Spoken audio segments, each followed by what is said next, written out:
Bonjour à tous. Première question que je vous pose, de quel service a besoin une personne âgée pour rester chez elle? C'est le thème de cette émission aujourd'hui, aux côtés de Jean-Marie Vettel, notre invité.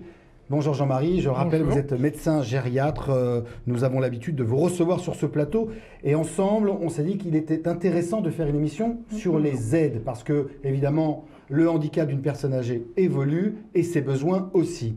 Et très important, faire la différence entre le superlatif et l'essentiel. Il faut d'abord, dans un premier temps, faire l'analyse de quels sont les besoins de la personne et d'autre part, quelle est sa demande. Sinon, les services, on peut le diviser en trois grands paquets. Il y a la sécurité, il y a les aides à la vie quotidienne et puis il y a les soins. La sécurité, c'est important. La sécurité, c'est essentiel. Les gens âgés sont faibles, ils ont peur d'être agressés. À la télévision, on leur parle tout le temps d'agression. Donc, le gardien d'immeuble, la visiophonie, ça rassure. Deuxième besoin, c'est les actes essentiels de la vie quotidienne.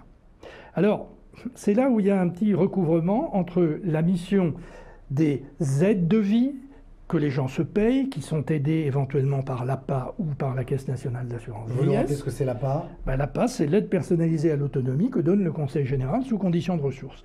Et puis, il y a la partie soins qui est payée par la Sécu.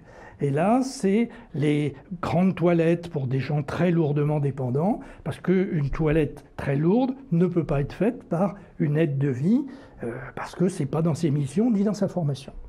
Et puis il y a un autre aspect, c'est le service ménager.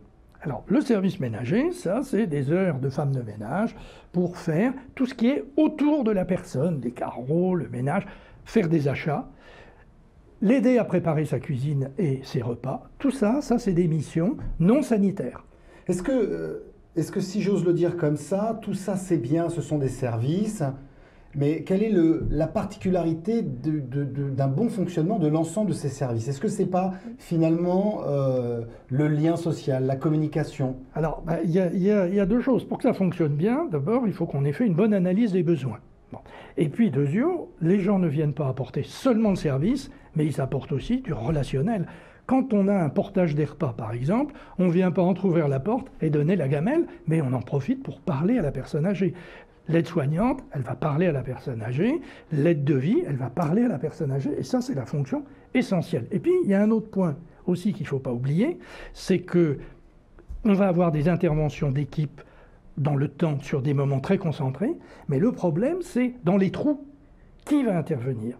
Et dans la réflexion qu'on mène, nous, sur les villas Sully, nous prévoyons un room service pour que, en dehors des périodes brèves d'intervention des grands professionnels, à la demande, si la dame a besoin d'une aide pour se lever, pour aller aux toilettes, elle puisse sonner et que là, quelqu'un, n'importe quand, puisse venir l'aider.